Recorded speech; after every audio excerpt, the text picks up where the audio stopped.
Actually, I was told to teach on the train test, how to split like your to split your data for training and testing. But I want to like touch on something so that I don't have a proper way to begin. Let me try to onboard people, those who are not here yesterday, so that I can find a proper way to begin like on that. So yesterday, in fact, let me first of all begin by opening the notebook so that in case of anything, I won't take time to open the notebooks. Should be regression. And I believe it's machine learning with Python. So we are going to use a Python. JSCMD. Jupyter. Jupyter notebook.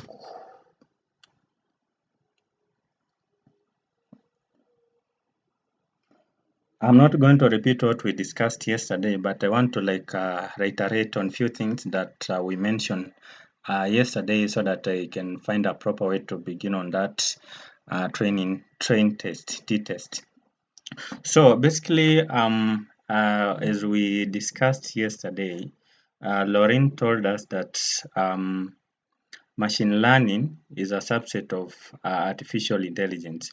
So artificial intelligence is a wide field, and then machine learning is in it. So basically, AI encompasses various methods and like approaches to which are aimed like in creating systems that can perform tasks that typically require human intelligence to do so. But now machine learning now this one you are going to is going to focus on like creating algorithms and models that enables like a computer to learn from data and make predictions.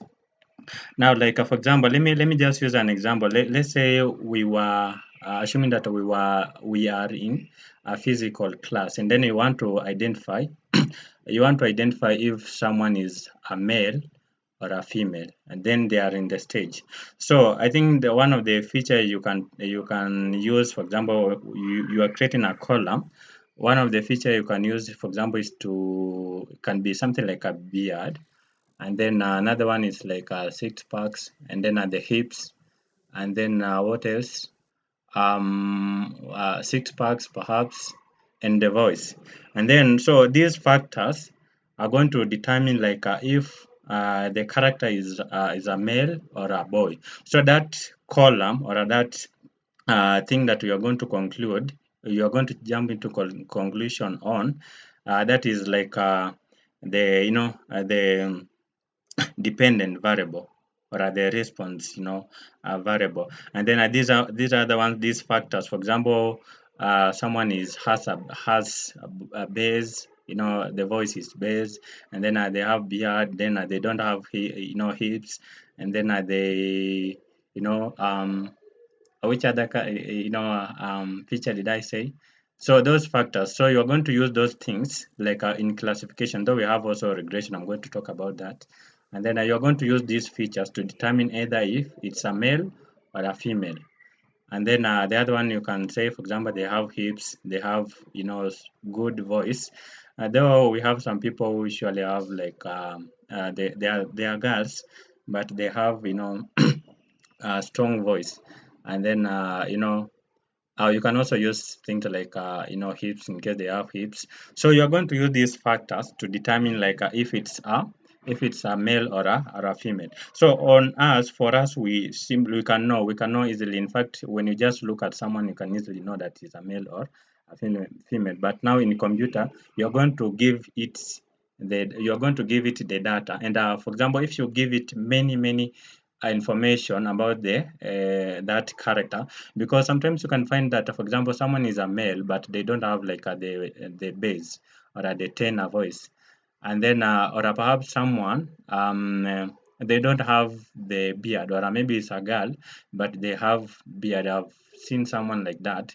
So you're going to use, for example, you're going to use other factors to identify these, to classify, to classify. So whenever you feed in with several, data on a particular character, and then it's going to like learn more, it's going to become more intelligent, so that the accuracy of it will be perfect. Like for example, because we are humans, and ever since we were born, we are used to identify, to interact with people. We can easily know and we can be accurate. For example, when you just see a person, you can tell that it's a girl, or or a boy, based on many experience that we had, but now in computer now perspective, then you have to feed in with a lot of data, so that to improve like its accuracy. So basically, as I said, machine learning is a subfield or a subset of artificial intelligence. Artificial intelligence being like the broader, category, and then machine learning a subset. So basically, traditionally, programming uses like algorithms to produce results from the data. So, for example, if you want to create a program to calculate, for example, 1 plus 1 to get a result or a mathematical function, then basically you're going to use some data there. You're going to feed it with some data, and then the algorithms. Now, whenever you have like, the algorithms like a data, and then you get algorithms, it will produce like a results, and vice versa. You can as well use the data plus results to like create algorithm. You have a data, and then you work on it, you process it, you get the result, and then you get the results. So it will create like that algorithms. So I want to use here an example of a neural network to describe something. Let me open that thing to draw things. I want to use a neural network here to describe something. Mhm. And by the neural network, this is just a programming technique, or maybe I can say like something that learns from mistake. And I think this is what is mostly used in like machine learning. So basically, neural networks, these are just based on how human brain works. The way I told you earlier, like the more you feed in with a lot of information, it increases like its accuracy.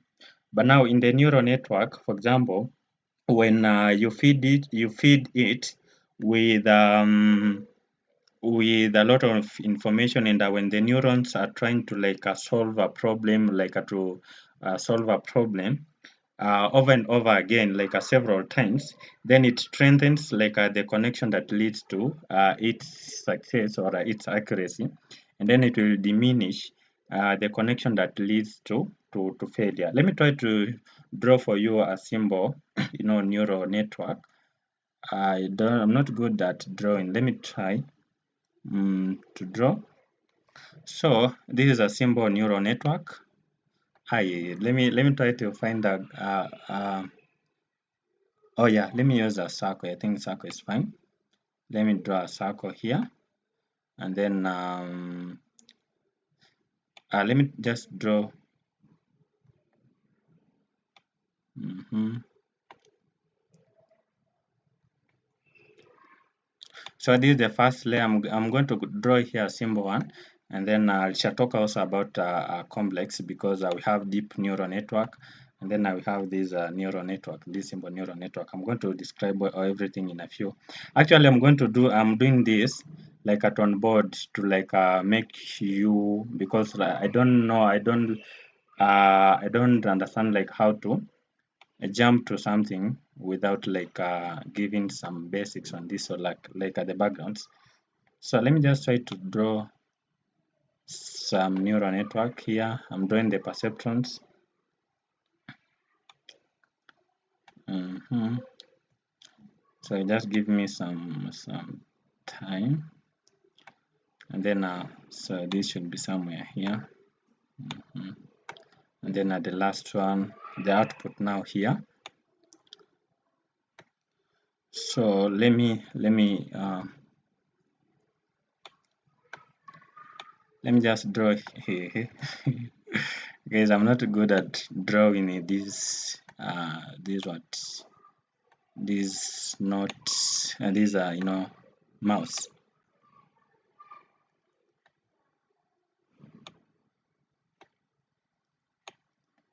Mhm. So I'm just drawing here a very, very simple neural network for demonstration. Then I'm going to explain everything here.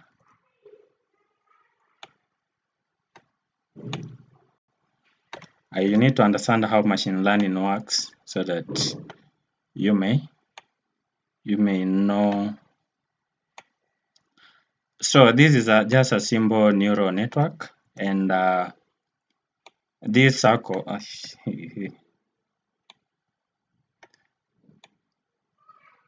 So this is just a simple neural network, a multi-layer. It has like multi-layer perceptron. These things are called perceptron. This circle. This circle, I'm using it like to represent the perceptrons, and then we have this first layer. Then we have the hidden layer here, and then we have the output layer. So, like in the neural network model, so the input data represented with this first layer are processed against the hidden layer here before producing the final like output. So basically, the first layer here, this first layer, like this one makes like a simple decision based on the input. So each single decision is sent to like the perceptrons in the next layer. So like let me use. I know it's controversial, but in the old days, in the old days, I know it's not. I'm not talking about the current generation. In the old days, people used to say that girls like gossiping and backbiting. I'm not talking about you. I'm talking about the people in the old. I'm not talking about you. So we had like these people who like for example when they just get the information about something, then they'll gossip like they'll spread the information without even identifying like the accuracy, without checking on it if it's accurate or not. So when they just receive information, they share it to the rest, and then perhaps it might turn out that it wasn't even correct information. Then you can see you've ruined someone's reputation, and you are not even sure about the information that you received. So this first layer works that way. Whenever they just receive the information, they process it and produce the results based on, and these based on the input data they produce like the results. But now whenever you have like this the hidden layer and this layer, so you have the data, it goes to this first layer, it is processed, and then this like a second layer, or these perceptrons here, these ones they make decision by weighing the results. For example, if it were that girl who is spreading like a false information about something, so if it was a good girl, they'll like try to like seek first of all the accuracy of that information, if it's true or not, before they share it to the rest, to other people. So this one works that way. So you have this information, it is processed, but now this one is not like going to give the like it's not going like to give the results straight away. It's going to like weigh the results from this first layer before it determines like the output. We also have the deep neural network, where we have now the deep learning, though we shall talk about that perhaps in future. Now, for this one, for the deep neural, like for the deep learning, it has a lot. I don't like. I'm not good at speed to draw in fast, but it has these many layers. You can see now at the moment I've just used an example of the first, second, and then at the output. But now for the deep neural networks. Again, for the deep neural network, it's just like a software that learns from the mistake, the mistake. It's just a programming technique using a machine learning, or a method using machine learning. They are made up of several hidden layers, as I told you earlier, that perform complex operation on massive amount of data, amount of data. So basically, for example, if it were to have like a three layers before the output, then the third layer will um, will make like a more complex decision based on these other layers. So this one is like produce uh, a decision at a more abstract level, compared to the rest. So in a nutshell, we have machine learning, then the deep learning. So machine learning, I can simply say is as I told you earlier, is a subset of AI, and then deep learning is a subset of machine learning. So it is in machine learning, but now this one goes deeper into it. For example, things like I'm going to share you examples of deep learning in a few, but for machine learning, it uses like a smaller, data sets, and then for deep learning uses large data sets, and then machine learning, they are trained by humans. The models we are creating like the one that Lorraine created yesterday, and the one that I'm going to show you today, these one are trained by humans, and they use like a small data sets. But now for deep learning, they learn by its own. For example, something like ChatGPT, you see, the more we use it, then the more it's going to like learn from the way we converse with it, or the way we like chat with it, and then it's going to like a perfect on itself. So, and then machine learning creates simple algorithms, but for deep learning, it creates like complex algorithms. Now, I can just say, for example, on narrow and strong, because now for on AI, it is like divided into like two main categories. We have the narrow and the deep. Is it deep? Strong AI. So basically, the narrow artificial intelligence, it is limited to like narrow or specific areas, like most of AIs we have, like for example, in case you have something like an email spam filter, for example, text to speech, things like a Google Map, some chatbots, you know, those for example, drones, or maybe recommendation on YouTube, stuff like that. So basically, this one are specific to a particular task. But now for strong AI, these are type of like AI that mimics like human intelligence. I don't want to talk much on these things because I'm not good at time. I want to introduce like to go into like the scope of the day, and is a good practice like for example to have some knowledge on Python, because machine learning is mostly uses like Python, because most packages, something like pandas and these SciPy, they are mainly on Python. Though you can use something like R, language like R, but on this one, I think we are going to use Python. Python, and also the Explore team, they taught us Python, so I'm going to use that one as to discuss on the task that I was given like to talk about. And on machine learning, ensure that first of all you understand those aspects we discussed the other time, those mean, medium, those standard deviation percentages, those distribution, and how to plot a scatter plot, especially scatter plot, because that's what we are going to mainly use to determine the those line of regression and stuff like that. So I think yesterday Lorraine introduced to us regression, and in a nutshell, regression is used to when you try to find like the relationship between the variables. For example, you have x and y. You can use now that regression to like find the regression. We have several types of regression. We can have, so for example, if it's a linear regression, linear regression, you can see the pattern like it goes like, for example, when this one increases, the other one increases. But sometimes you can have another plot where we have like those data points are scattered in a different way, which is not linear. That's why we can as well use something like something like polynomial regression or multiple regression. But for me today, let me just go straight away to what I was assigned, because I don't want to my time to end and haven't covered. I'm trying to summarize things here. So now to evaluate like the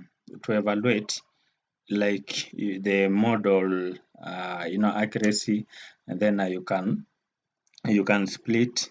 It's a good practice, but there is a good practice like to have some data on training and other data for for testing the model.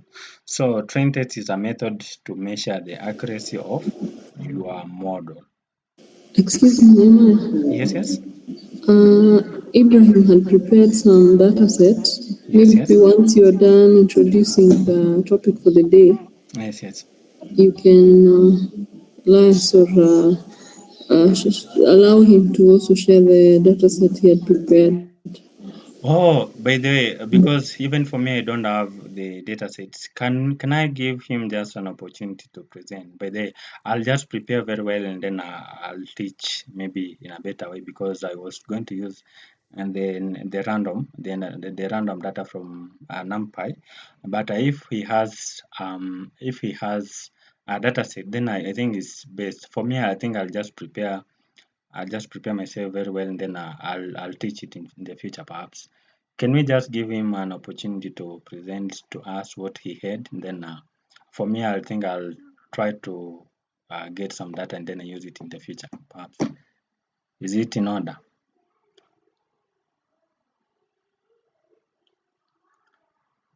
Ibrahim, can you help us kindly if you have some data? Hi, Nehemiah. Hi. Yeah, so sorry. I was just engaging Eve Yes, yes. because I was like looking for some data maybe that we can just train on. Hmm. So I've prepared something, but this will be collaboration. You will assist with those that have already maybe gone through the whole week, Yes. just to enable us to understand better. Yes, please. You can share. I think we will appreciate it very much. Okay, so let me share my screen.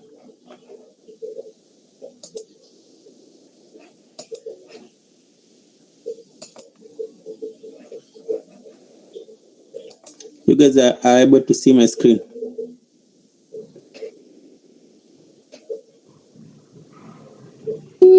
Yes. Oh, so you can see my screen now. You can see the dark screen. I've been trying to return it to white. I don't know where I went last time. Nehemiah, do you know VS Code? I want it to be in white so that people can see it. I think, I don't know if you can go to the file there and then try to change the theme. I don't know. Is there a setting or a preferences there? And then theme.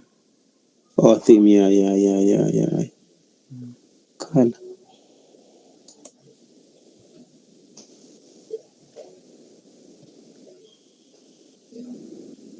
Yeah, I think it is on light. Yeah. Thank you, Nehemiah. Okay, welcome. So you can see it. And sorry, I've just came in late. Nehemiah, you had introduced what a train test is, right? Not yet, not yet. You can just begin. I was just trying to talk my things before I got to it. So I had not even begun that thing. Yeah, but I think this kind of introduction, because I just copy pasted explore AI information, and I believe people have gone through this, the introduction, and then the type of test. I don't know if I should go through these again, but it's in the module, and I believe people have gone through these. And also Nehemiah have explained, right? Because I see it's 9:10. Maybe you can just go ahead to showcase how we do it in Python, and then we discuss just like we did yesterday. Is it in order? If people are agreeing, I jump all these. For me, it's okay, but let's get some feedback from the people because it's a discussion. I think it's in order if people will just respond.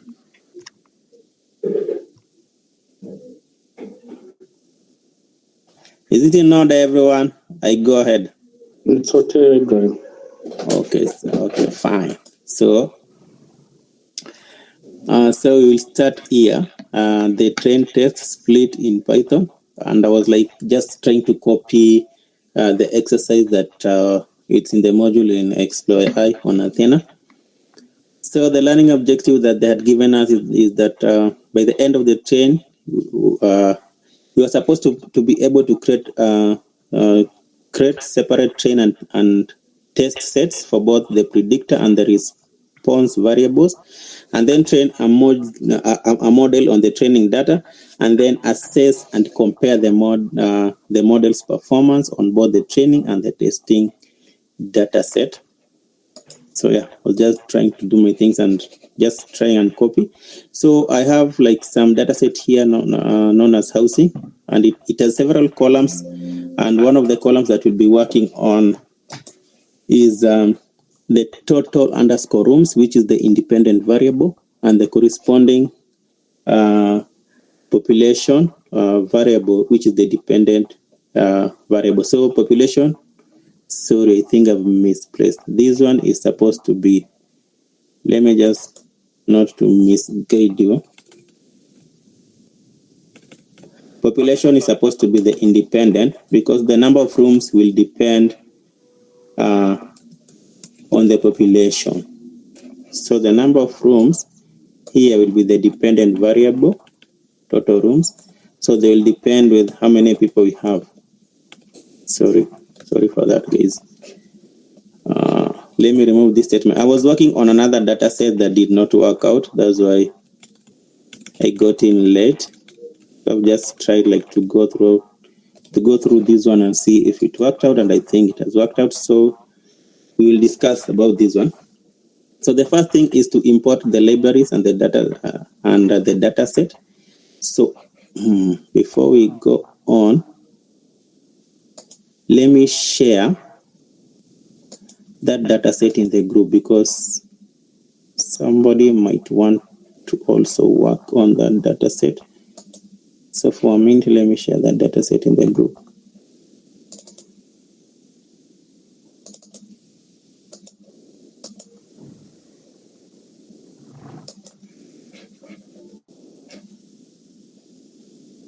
So I've shared the data set in the group. It's a CSV file.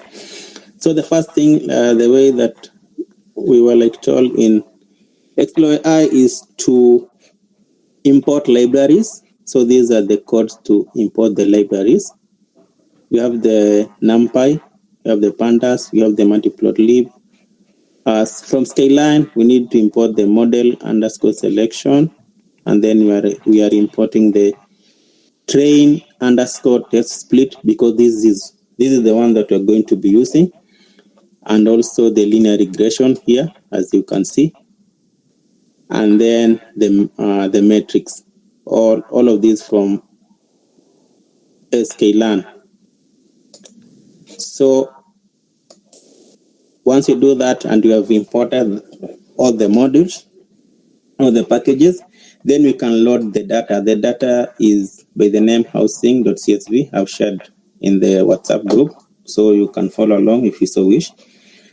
And then I've stored this data in this variable known as rooms underscore population. And then I've like called the first 5 rows to see how the data looks like. So this is how the data looks like. It has several columns here, but what I came up with was to select the total rooms here, this column, the total rooms, and then the population, because I was looking at if you have a population of maybe say 496, like we need 1,467 rooms. So we are going to select the total rooms column and the population column. Those are the two that we're going to be working on because we're dealing with linear regression. So this is where I started, and then this is just like a topic using the train underscore text split function from sklearn. Yep. I don't know why my laptop here is kind of black. Maybe something has happened in the screen. So basically, the first thing that we do is to import train underscore test underscore split from the sklearn package. And that is what I've done from sklearn.model underscore selection import train underscore test underscore split, because this is something that we're going to be used to split the data.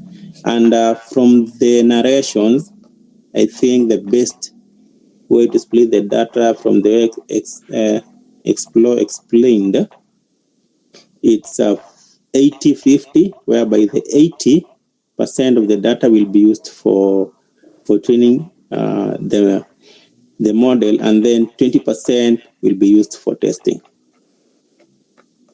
So hope guys you are understanding up to there. So I had already like done this, so let me do it again. So I loaded the data, and these are the columns, and then I did import that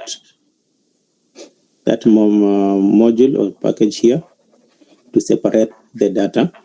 And then I also call the data here just to see the column, because this function here, I used this function, is it to pull or to slice, to get this column, total number of rooms, and the population, the two columns. That's why I used this function here. And then I called out the number underscore rooms to see the new data set. So we'll only be working with these two columns because of linear regression. Yeah. So as you can see, I only called the first three rows, and this is what it shows. So you have population, and then you have total underscore rooms. So exercise 1, this is something that I just copied from Explore AI. Like they had told us to separate the data set we have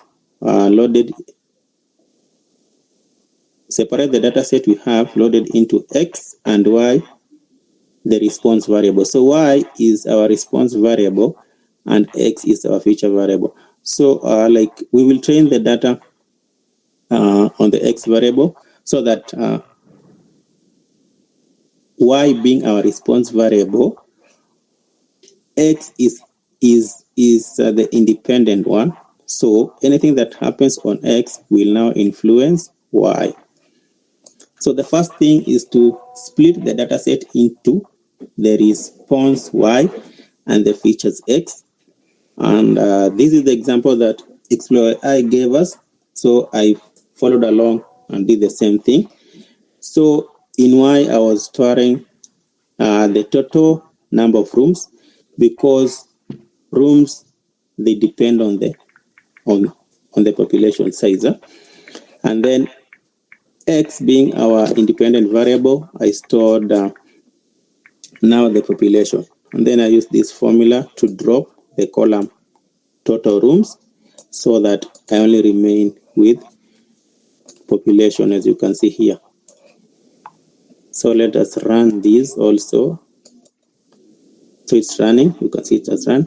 And then I just went ahead and checked, do we really have like the population in X, and then the total rooms on the Y variable. So when I checked, yeah, it was correct. X had the population, sorry guys, and Y had the number of rooms. And if you can see at 3, when the population is 322, the number of rooms needed are 880, and this can be verified here and also here on the main data set before splitting. So I think those codes are working very well. And then the second exercise was like now to split this data by between 80 and 20. 80 will be used, 80% of the data set will be used for the training, and then the 20% will be used for testing that module. So from XYI, I just copied like that, the second question. So it was saying that implement a train test split where 80% of the observation will be used for training, with the remaining 20% will be used for testing to correct the following, to create the following sets. So like they were giving us a guidance to have the X train, X test, Y train, and Y test, and also use a random state of 42. So I also used that 42. I believe this 42, it means that when we now like split this data, because you have set it to random underscore state of 42, even if we use the same code and set it to random state of 42 using the same data, it will still split this data just the same way that it has done. So that is what I did. And here is where we are using that function that we have imported. I believe you guys, you can see it's here. Train underscore test underscore split. So what we are going to do is we are going to split this data, and the test size is supposed to be 0.2, which is basically 20%. So in X train and Y train, we are going to have the 80% of the data, and then the X test and Y test is we are going to have the remaining 20%. So let's run this code and see what happens. Yes, so it worked very well. These are just some narration that I copied from Explore AI, just trying to explain. So X contains the features on which we'll be training the model. In this case is the population. And then Y is the response variable, which will be trying to predict, and in this case is the total room. And then the test underscore size, this is the value between 0 and 1, and the proportion of our data set that we want to be used as the test data. Typically 0.2, that is basically 2%. That's why I think they've said here 0 and 1, because it can be 0.8, 0.9, and then if it's 1, then basically that's 100%. And then the random state, it's an arbitrary value, which when set ensures that the random nature in which rows are picked to be in the test set is the same each time the split is carried out, just like I had explained. Yep. So plotting the training and testing sets. Sorry guys, I went very fast. I was trying like just to come up with something. So here it says, by plotting the data points in each of the training and testing sets in different colors, we should be able to see what we have. We should be able to see that we have a similar spread of data in each, but a fewer data points in the testing test. So I don't know, let me just try, like I had to plot this one. I think it was also done yesterday by Lorraine. Just we're trying to plot the training data set here. You can see that train, and also plotting the test data set. So they are telling us that the test data set should be a bit fewer than the training one. So when you run all these codes, just like we had been told yesterday, they are saying that at least the training data sets needs to be a bit fewer. So I don't know if if the blue ones look a bit fewer. Do they look a bit fewer?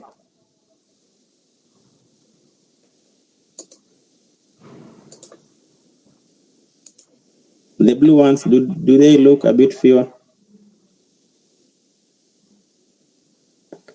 Yep, so you can see Peter saying they look a bit fewer.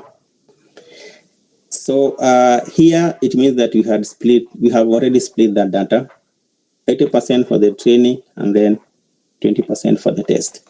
So we'll use the 80% to train the model, and then the 20% to train that now to test if our model is working like correctly. So this data set, don't worry about it. I just picked it from Kaggle. So we are going to train a linear model because we're only having 2 variables. I don't want to read all these, and the code is just like the one that we were using yesterday. But they basically what we're going to do is what we did yesterday. So for the training data, we will create that model y equals to mx plus c, and also for the test data, we will do the same, and then compare the mean squared error for the 2 data sets, and also compare the r squared error and see if we have a big difference, so that for us to say whether our model is good or not. So here on this code, we are just going like to fit a linear regression or a linear model on the training data. So these codes we were given yesterday, even by Lauren, so they are just still the same. So I will run. The first code, we're just creating like an empty model, and then we fit that data for the training one. You can see X train and Y train, and then we get that linear regression line. So that is what I did. And here I like I tried to pick the intercept, and then the coefficient, the x coefficient, and then the intercept of the y, and then store them in A for the intercept, and then B for the intercept, and then I did print just to check them out. But this was not explained in the test underscore trainer, but I just thought maybe to do that. So I also like tried something else. Like this is the model that we have created, and which we also created yesterday. Y equals to mx plus c. So that means if you want to predict this value of y here, this one, then we need to have like our b, which is the coefficients, multiplied by our m, which is the value of x, the independent value, any independent value, and then plus a, which is the intercept. Then we need to get the value. So if you can try and check here, I picked 322 because we have like 322 even here. The first one, this one is what I picked here. And I wanted to see if it could give us 880 because we just created like a linear model. So let us see which value is giving us.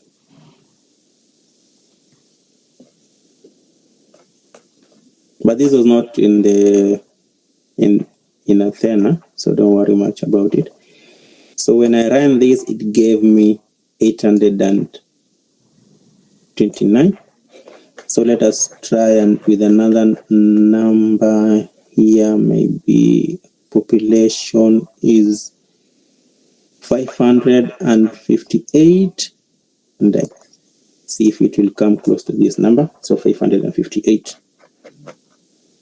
Let's try and play around with 558 and see what happens.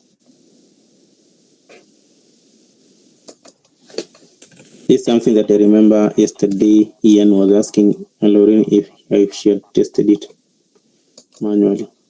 So it gives us 1217 rooms. I don't know if that is the correct answer. And here we are having, sorry guys, and here we are having a term. Here is the population. Here we are having at 1274. So let's leave that alone. But the first thing is that we have created a linear model for the training data.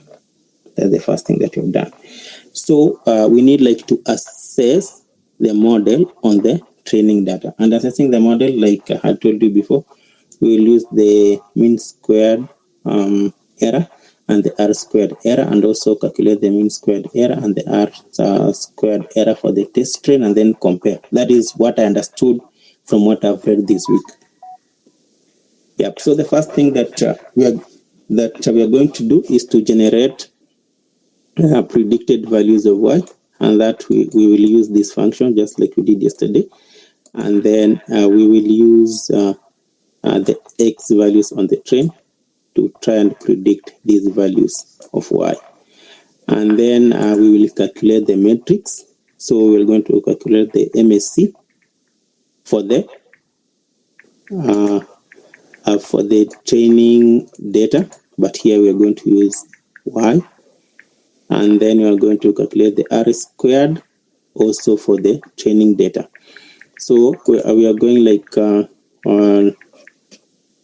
calculate the MSC for the y trained and y predicted, which is here, and do the same when you're calculating the R squared for the y trained and y predicted. And then here it is just like printing the results out. So this function, I believe you have come across them. So that's what it did. And for the MSC, it gave us this value here. It's a big value, and the R squared, it was 0.7 something. Yep.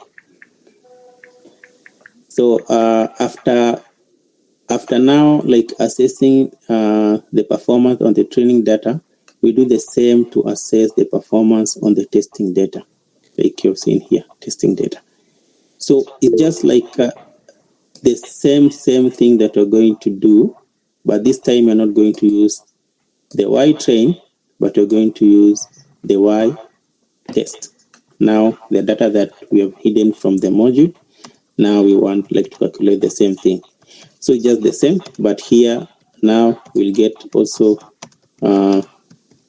the linear regression, and now fit that model with our test data here, and then also come and predict the values of y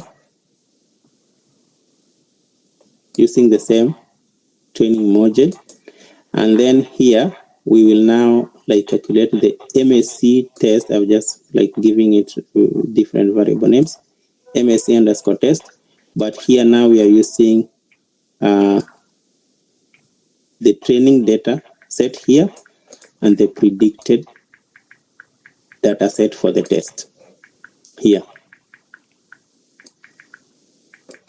that one, and do the same for the R squared, and then print out. So this bunch of code here is almost similar to this one. We're only changing a few things. We're only changing from the training data to the test data.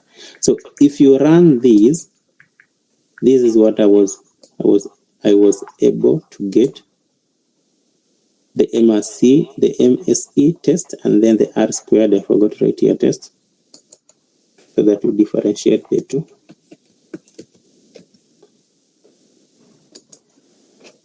Yeah. So that is what I did, and then from Explore AI, they had like done. I just like copy pasted this code, but I keyed in my own values. And what this code was trying to do, it was trying like after predicting the y values, they were trying like to come up with a graph. I did not understand it quite well, but I believe that these are the blue ones are the values that we have predicted, and then we are trying to fit a regression line. And like yesterday from the discussion, I was told that that we are trying to minimize these distances here from the line, and on both sides it needs like to be the same distance. That is basically what linear regression is doing. So this bunch of code I copied from there, then trying to see and replaced with my own value that I had calculated up here, trying to see if I'll get such kind of a line and it came out. So if I don't explain it well, maybe Nehemiah will also assist me in explaining this. So, Ambali, yes. just before Nehemiah takes over, Mm-hmm. actually the blue points that you're seeing, those are the actual data points. You remember we divided our data into 80-20. Mm-hmm. So we were training with 80 and testing with 20%. Mm-hmm. So the blue dots are not the predicted values, Mm-hmm. but they are part of our actual data set that we are using to create the model. Mm-hmm. The values that are being predicted Mm-hmm. are along the regression line. Mm-hmm. Those are the values that have been predicted by the model. Mm-hmm. Yeah, anything along that line has been predicted by that model. Mm-hmm. So we are, in order to find now the accuracies, it's now when you'll find the units between the line Mm-hmm. and the blue point. Mm-hmm. That's now what we call the residual. Mm-hmm. Yeah, that's just what I wanted to say. The blue dots that you are seeing is part of our actual data set, not the predicted data or values. Mm-hmm. Okay. So thank you so much, Ian, for that explanation. I believe guys have understood it, not unless someone has a question before, because you're almost done. Choose something just short.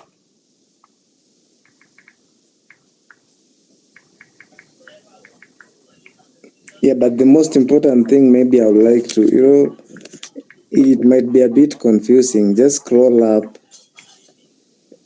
Yeah, there.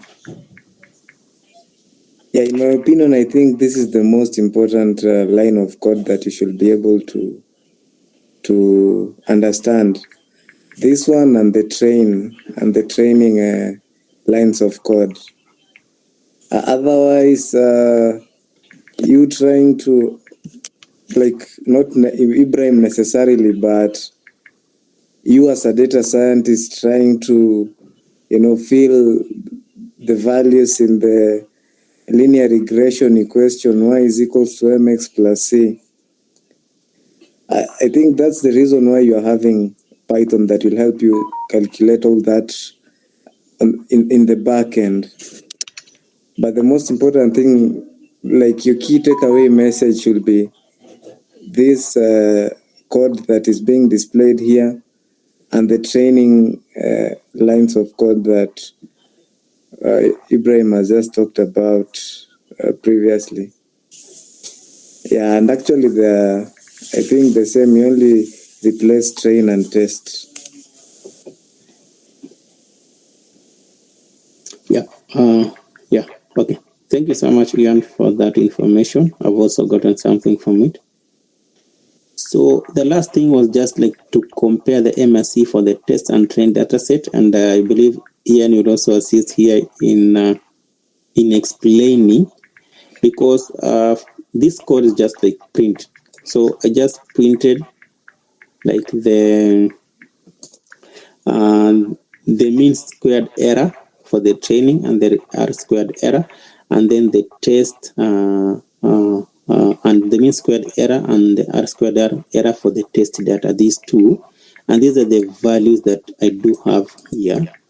So this is something that I tried to copy from Alex Athena, and I don't know if this one is right. So Ian, are you able to read my screen, these values here? Yes, I am. Yeah, so maybe basically you can assist us in understanding this, because this is what I got from Explore AI, that we need now to compare these two values and then make a decision. If and make a decision maybe if our model is fit or not. That is how I did understood it. I don't know if that is the correct thing that we're supposed to do. Yeah, personally, I think Okay, we are looking at the training, the outcome of the training, and the testing. Mm-hmm. Yeah, what is most important after you've trained? You now want to see the outcome of your model based on the data that you're going to test. And we talked about the two metrics that are used to analyze the accuracy, which is the mean squared error and the R squared. We also have mean absolute error, and we also have square root of mean squared error. But these two are the most commonly used. It all depends with a lot of factors whenever you want to choose your particular metrics. You know, if your data has so many outliers, you have to know that MSE is less sensitive whenever there are outliers. You also have to think about the errors. Various metrics are used in different contexts.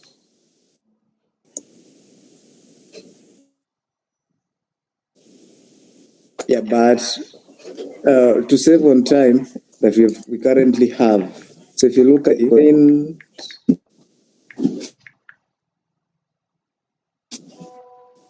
data set is quite a huge number. To the test, I think we want it to be less. You know, someone will ask less. What do you mean by less? You know, it can be less than 1 million. It can be less than 1,000.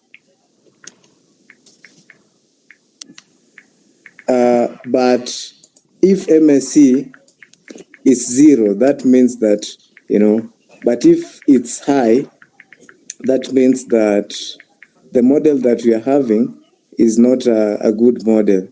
But also you have to understand that these particular metrics also, they also vary. They also vary in the sense that different contexts have different allowance of the error. Because let's say if you're saying we are having, let's say something like R squared or mean squared error of, let's say 4, and we are looking at performance, school performance or performance of student in a class. You know, if let's say we've predicted 80, like 80 is the actual score, it means that our model has predicted 4 units more, which means it's something like 84. In terms of performance, if you look at 80 and 84, they are not so much far away from each other. But if you're talking about shoe size that is more than 4, you know, 4 sizes, it's quite a big margin. So if you're building a model that is predicting shoe size of particular customers or something of that sort, and it has an error margin of 4 units, it simply means that it's not going to give you, it's not a perfect type of model. Basically, what I'm trying to say is this particular interpretation of the errors that you are using to test the accuracy depends on the context. Yeah, but for us,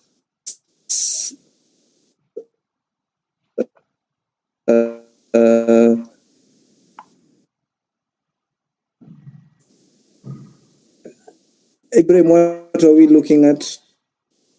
What are we predicting? See, like here we're having population. Yeah.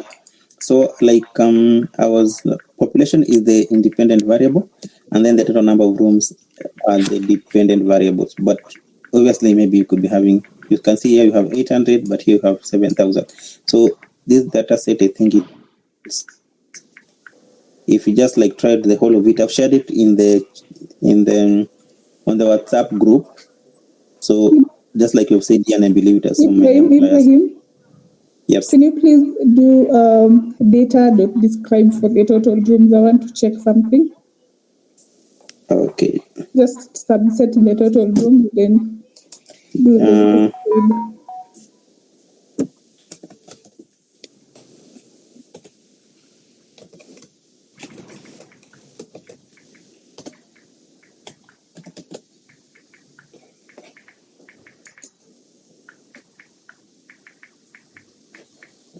Yeah.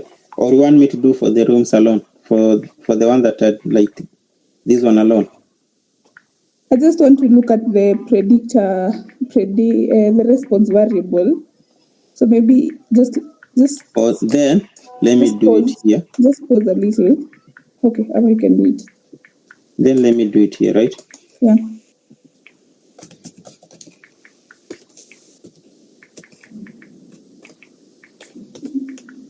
So that we have only the two variables that we are working on here. Okay, a minute.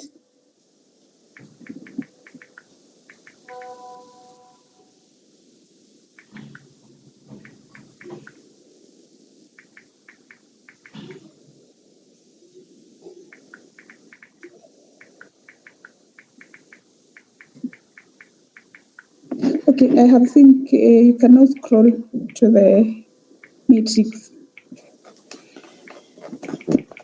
Yeah. And these are the metrics that I got. This.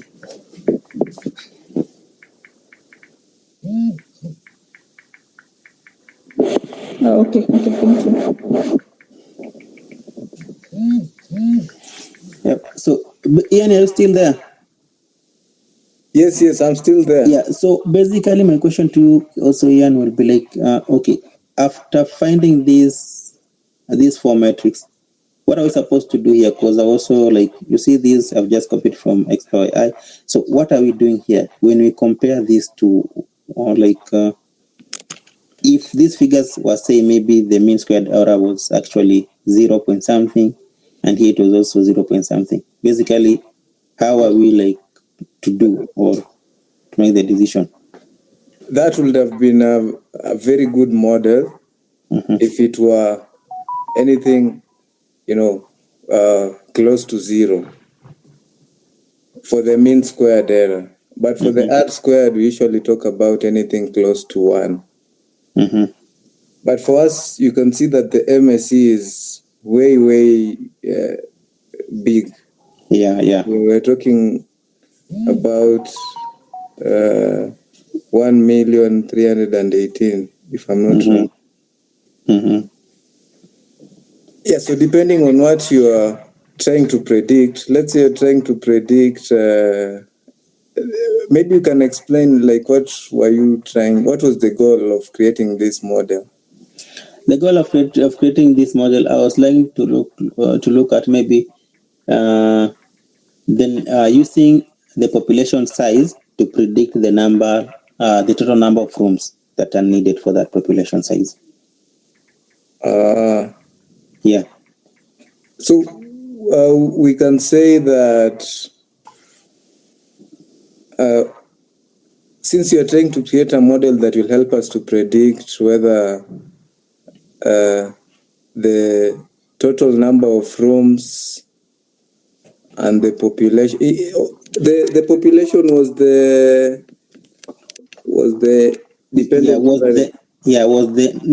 the independent variable. Independent variable. Let me just show you. It's here. Like, this is what I got. The population was the independent variable, and then the total rooms were the dependent variable. But I don't know. So the dependent variable is the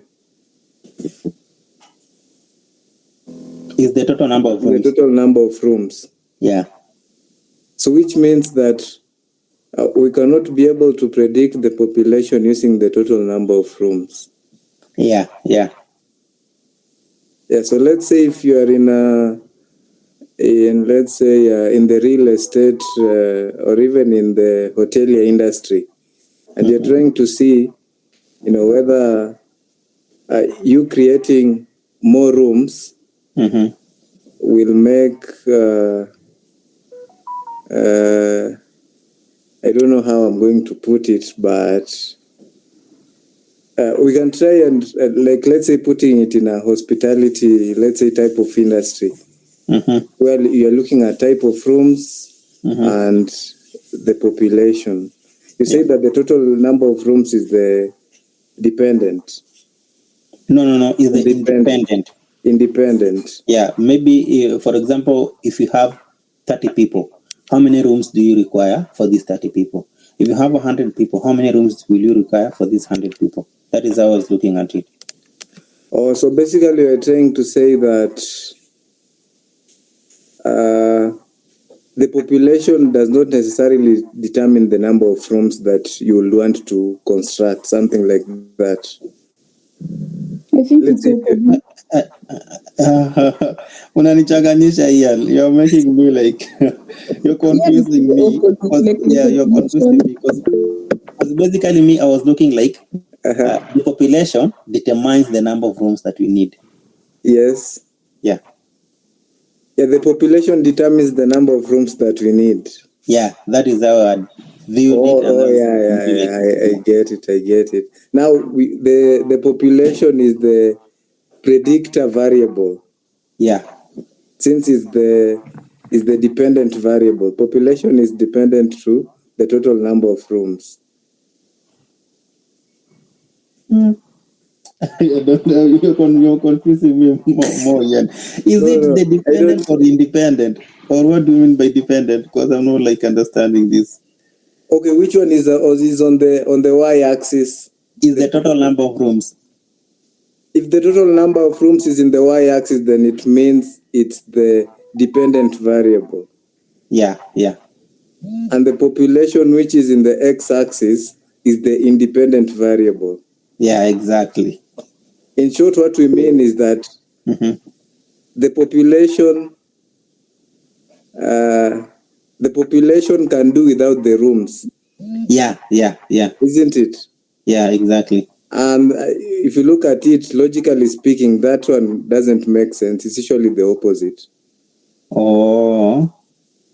The number of people will determine the number of houses that are going to be constructed. So even looking at the model,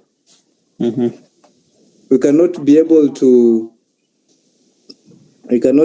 to predict, let's say, the total number of rooms, the total population using the total number of rooms, but the vice versa is true. Anthony, you can say something, and Mildred. Okay, guys, well done. Thank you for the explanations. Ibrahim, well done. Ian, we're very grateful for your inputs. So I just want to say that looking at the results of the test, the mean square error and all that, it just shows, looking at what Ian was trying to tell us, that it's not reliable. The model is not reliable. We cannot use this model and take it to production. It means that, for example, if this model now is supposed to tell you that, okay, if they tell you this is the amount of population, and I like the example of the hospitality that Ian was trying to bring in. If they tell you that the population is so amount, okay, the model should be able to tell you that as an entrepreneur or as a hotelier, this is the amount of rooms I should build, and I will have everything optimally occupied. For this model now, you cannot rely on that, because they may give you that the population is 2 million, and you want if the model predicts that, okay, with that 2 million you should build 500 rooms. You're now going to build that 500 rooms, and at the end of the day, just two people will come and occupy because the model didn't predict very well for you, or maybe like very more than that comes along. So it just shows that the model is not perfect along that line. There's too much error between. There's more residual error basically. The gap of that residuals is too much. So those data points, those blue dots to the distance between them and the line, it's not fitting enough. It's not close enough. So that's why the model is not reliable. So I think that's what we'll make out of that result from what Ibrahim was asking. That what do we make of these results? It means that the model is not reliable. We need to go and do more work to go and find a better model that will predict very well the relationship between what we're looking for. Thank you, guys.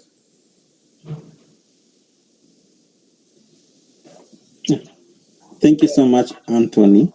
Mildred has her hand raised up. Yes, Mildred, you can go ahead. From the scatter plots, the relationship is very linear. So I want to understand. Can you please take me to where we calculated the MSE? I think I didn't see the code.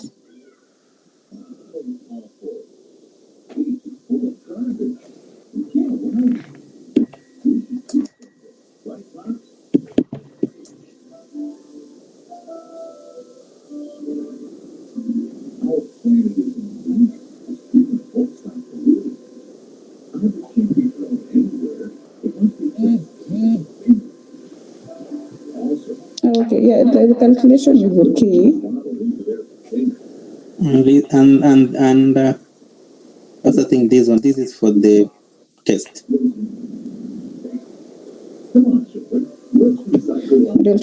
Anyway, so go back to the matrix. I would like to really try and explain something.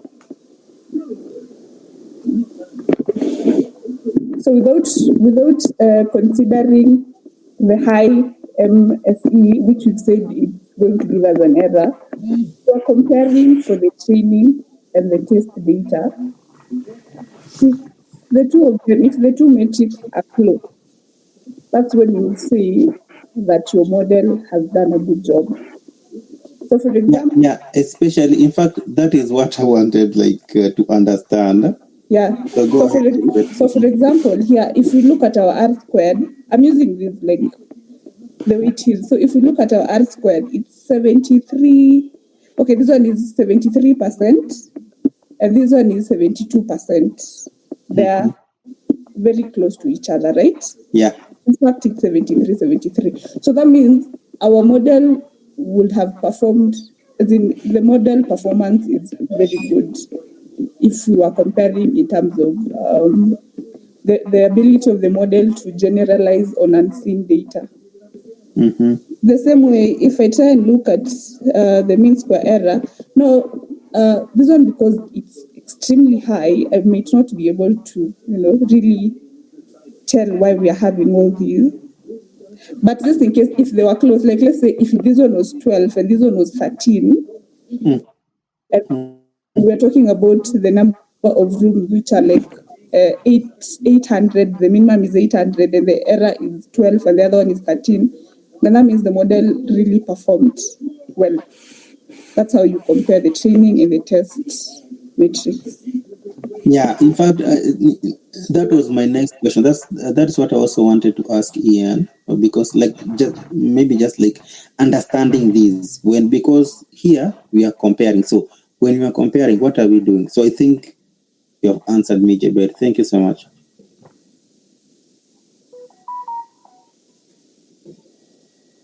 Someone's hand is up. John, you can go ahead. I wanted to ask Ibrahim, how many data points are there in the data set? I haven't gone through. I think the mean squared error is so large because I think the data set might have a lot of data points. That's why. Yeah, I think there's so many data points. And also, let me just try to check on the Excel. You know, John, when you say that data points are affecting the mean squared error, it's not actually correct, because if you talk about the data set, you're simply talking about the size of your data. And I think the bigger the data, the better, since you'll have adequate amount of data to test your model. So basically, data points does not necessarily affect the accuracy of the model. Oh, okay, thank you. But maybe what you're trying to say is you're trying to talk about the spread, heteroscedasticity, something like that. Yeah. And also, I would also like to ask you, Ian, could maybe because of that spread, because you have some other, you see, like you have others in tens of thousands, others are thousands, like in terms of rooms, and then you also have in terms of population, you have like thousands of population, then you have so many, like those are in tens, in hundreds. I can see you have 54. I'm just trying to look at the Excel sheet. And also, if I come here to what Jebet told me to do, describe, you can see here, like even the minimum value here for the population, and the maximum value, and the maximum value for the total rooms, and the minimum value. Ian, can these affect like the mean squared error? In my opinion, I don't think so, because if you're trying to look at this, the describe, basically you're trying to find the statistical summary. Mm-hmm. This most likely will also help you whenever you're trying to find something like null values. If you look at the count, let's say in population, if we had null values, both of them wouldn't be the same number, Mm-hmm. Yeah.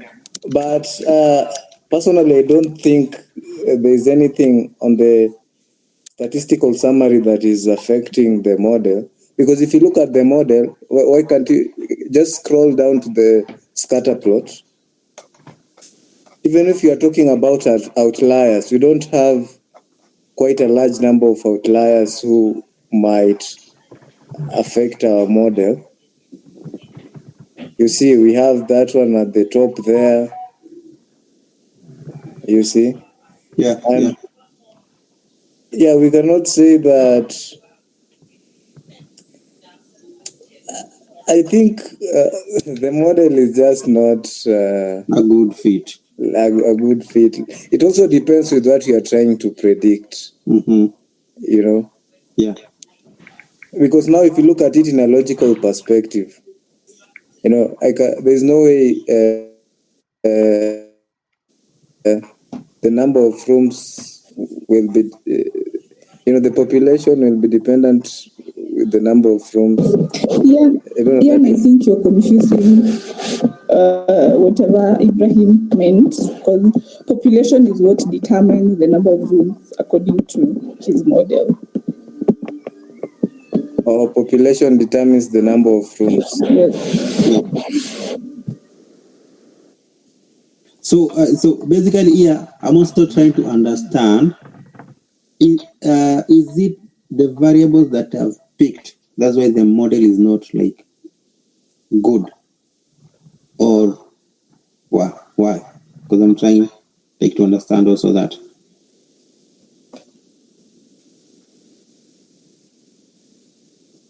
Up again? Like I'm trying to understand: is it the variables that I've picked for this model? That is why maybe it's not the best fit, because like this was the data, like the initial data. Then I picked, like I was trying to say, maybe population here will affect the number of total rooms. Could it be the variable that I've picked? if you are given such a data, like which one would you maybe choose to create a linear model on?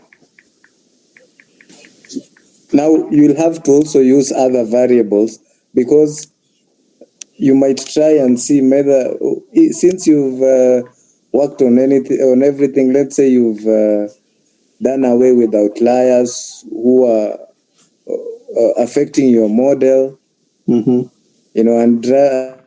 you've tried to create your model, and it's still not giving a perfect predictive model.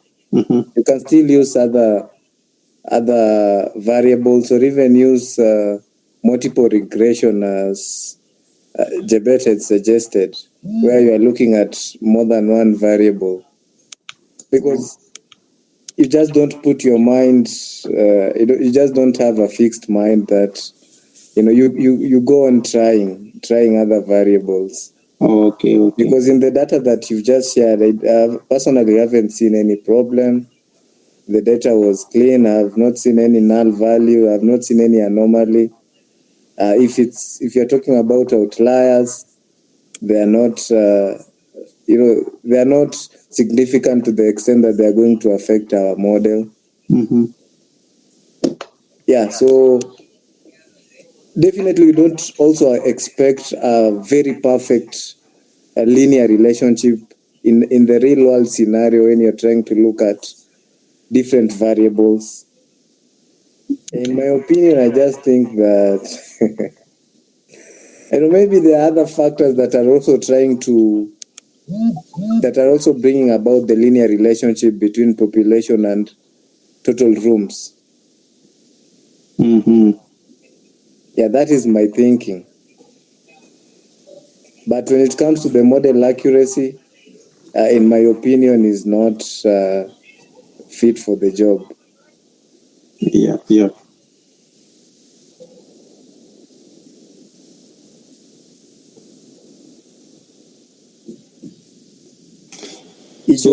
Ijoma, you are confused. Maybe you can unmute and tell us.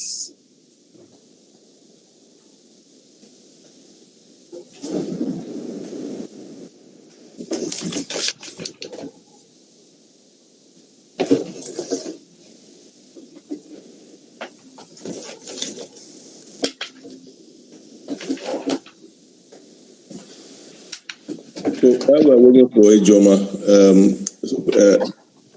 okay, it's noisy. You can't speak right now. So basically, Ibrahim, it's not about the variable that you have chosen. The value of what we're doing is actually in the process, basically to learn the basic things to do to get the results we want. Yeah. So you could have chosen any other kind of variable, check whether there is a relationship, and that one can predict the other one. So the value is actually in learning, in going through these steps and being able to understand and show what you have done. However, if we want to compare the various features to see if there's any relationship with one another, I think there is something called a pair plot or pairwise relationship plots that we can use to compare all the various features. I think they say SNS dot pair plot, something like that. Then we now input your data.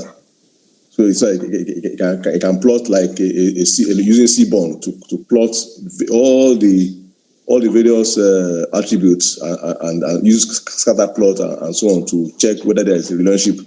So anyone that now has a perfect linear relationship, that if you are using regression, you now choose that one and see if you can use to predict the other one. So other than that, any feature that you use can be interpreted basically. So I don't know if anybody understands the pair plots that we can just try it and see if the pairwise and see if we can get other features that can correlate with one another. Yeah, sure. I think Anthony is simply talking about are just doing an exploratory data analysis where you're trying to also find relationships of different variables. Nehemiah, you can go ahead. Actually, something that I wanted to say, I think you've touched, but let me try to. You can go to your distribution first of all. I check on that plot that you had. You know, in most cases, a linear regression won't fit in all aspects. Like if you want to get like some accuracy on things, it's not in all This cases. one Hello? Yeah. or the other. But this That one is one. not linear. We have Yeah. that one, and then you have this one here. Yeah. So you can see the concentration at the start when you can see the concentration at the start is kind of many, and then as you go forward, then it reduces. So and sometimes you might consider to use multiple regression, though we haven't talked about it. But this one you can have like a more than one independent variable, mean that we can try to predict the value based on two or more variables, so like some factors that can contribute like to the accuracy of things.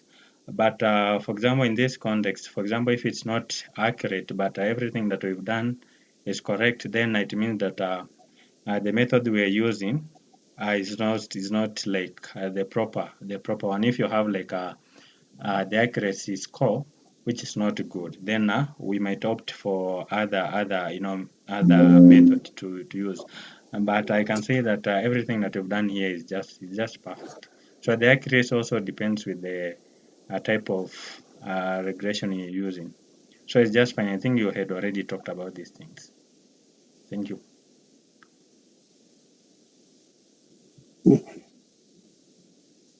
Thank you, Nehemiah. Anyone else? Because personally, I think I'm done, so I just wanted us maybe just to discuss if you come across such a thing, you're working as a data scientist, and then things are not like working out the way you've just done this, and then you found out that it won't work as much as you've done the right thing.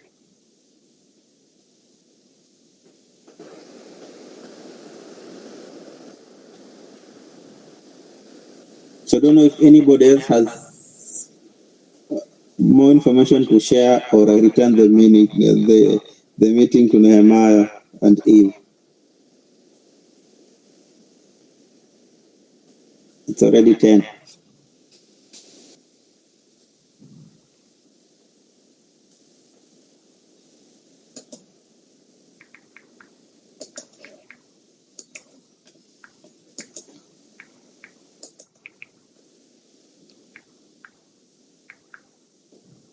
Okay, so guys, thank you so much for listening in. Maybe Nehemiah, I'm returning the meeting to you.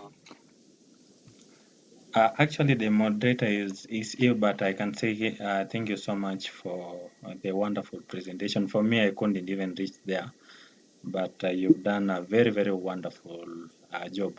That's why I always insist that for me, I won't be I won't be teaching, because whenever I teach, I will never finish things. But I think I'll be adding my input whenever someone else is teaching. So mine is just to appreciate everyone. I can see that the number nowadays is a bit increasing, though also the number in the group has also increased. So I think could be the same, because the linear like the linear what, whenever like the number in the group increase, the number of attendees also tries to increase, but just the same thing. So I think people should also consider, you know, attending these lessons. They are very, very helpful. For me, I'm also learning. I'm also learning a lot. So I think the moderator is it Joelyn or Lorraine? Nani? Eve. Yeah. So I think if I'm Eve is in, but Eve is in charge. okay. So if she's not, or maybe another comment before we conclude. Any other comment from another person? Yes, I would like to comment Nehemiah and Ibrahim, for the good work that you've done. Yes, we are looking forward to continue learning more from you guys. Thank you so much, guys, for the nice session, and every one of us. So our next meetup is next week on the other content. I think we are done, right? I think we've covered the week content. So we shall meet next time. In fact, let me stop the recording, and we